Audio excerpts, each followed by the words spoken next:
Olá! E se o universo e a nossa própria vida não fossem apenas um acaso? E se, na verdade, tudo fizesse parte de um grande projeto de engenharia, de uma precisão incrível?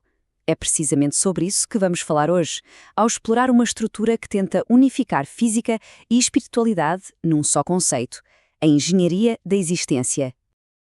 Para começar, vamos lançar uma pergunta que é central a tudo isto. Será que o nosso problema fundamental, a nossa angústia, não é uma falha de design, mas sim um problema de software? Pensem nisto. E se cada um de nós for uma máquina super avançada, mas que está presa a correr um programa completamente obsoleto? É esta metáfora que nos vai guiar. Ok, então vamos mergulhar a fundo neste conceito. A primeira parte da análise foca-se naquilo a que a fonte chama o paradoxo central do potencial humano, o eterno conflito entre o nosso hardware e o nosso software. É aqui, neste choque, que encontramos a razão pela qual existe um fosso tão grande entre aquilo que poderíamos ser e aquilo que muitas vezes acabamos por ser. E a forma como o problema é definido é, no mínimo, fascinante. O hardware somos nós, o corpo, uma máquina biológica de precisão quase infinita, desenhada de raiz para um desempenho de topo. Ou seja, de acordo com esta visão, o problema não está na máquina em si. O problema está no software, um sistema operacional que corre à base de crenças que nos limitam, de medos que herdamos e que simplesmente não tem capacidade para gerir a potência do hardware. E de que potência estamos a falar? Bem, o corpo humano é composto por aproximadamente este número de átomos, 7 seguido de 27 zeros. É um número quase impossível de conceber. E cada um desses átomos é um portal de energia. Essencialmente, somos uma autêntica central de energia ambulante. O potencial do hardware é, para todos os efeitos, ilimitado. Portanto, o ponto-chave é este. O conflito entre esta máquina potentíssima e o programa desatualizado gera stress no sistema. É como tentar correr um videojogo de última geração num computador dos anos 90. O hardware pura e simplesmente se sobreaquece. E este sobreaquecimento é a raiz do nosso sofrimento. Para o resolver, primeiro temos de perceber o sistema operativo maior, o sistema em que tudo isto opera. Então, que sistema é este? É aqui que as coisas ficam ainda mais interessantes. A próxima secção revela o modelo da realidade proposto, um vasto e complexo sistema operativo.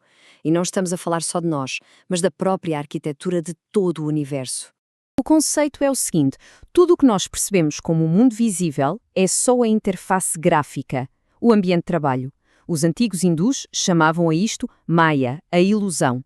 O rei Salomão, na Bíblia, chamou-lhe Evel, que se traduz como vapor ou sopro.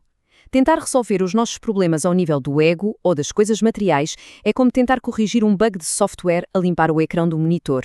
Não adianta de nada. O erro não está nos ícones, está no código-fonte. Certo?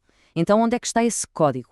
A fonte apresenta o conceito dos registros akáshicos, mas traduzindo para uma analogia que todos entendemos.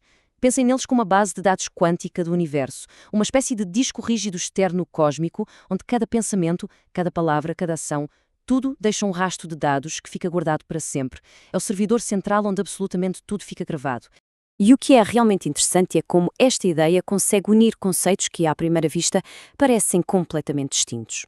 Do ponto de vista científico, isto corresponde ao campo de ponto zero, onde a lei da conservação da informação diz que, na verdade, nada se perde.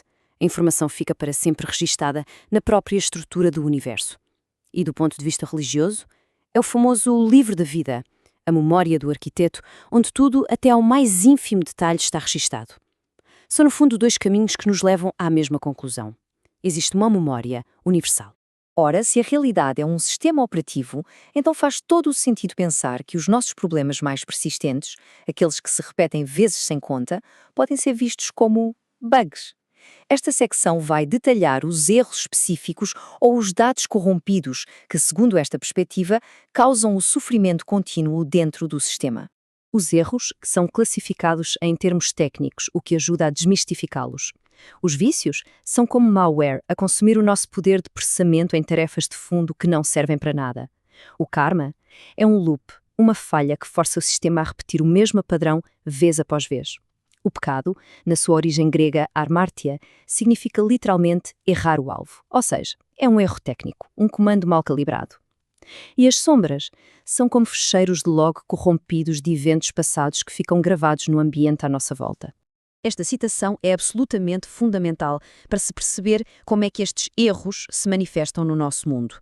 As influências negativas são descritas como dados não locais a flutuar neste vazio do Akasha. Mas, para nos afetarem, para se manifestarem na realidade física, precisam de um transdutor, uma interface. E o que é que serve de interface? Coisas como os minerais no solo, que podem funcionar como uma antena ou um dispositivo de cachê que descarrega essa informação para a nossa dimensão. E tudo isto nos leva, claro, à questão mais importante. Se existem bugs, como é que os corrigimos? É aqui que entra a parte prática.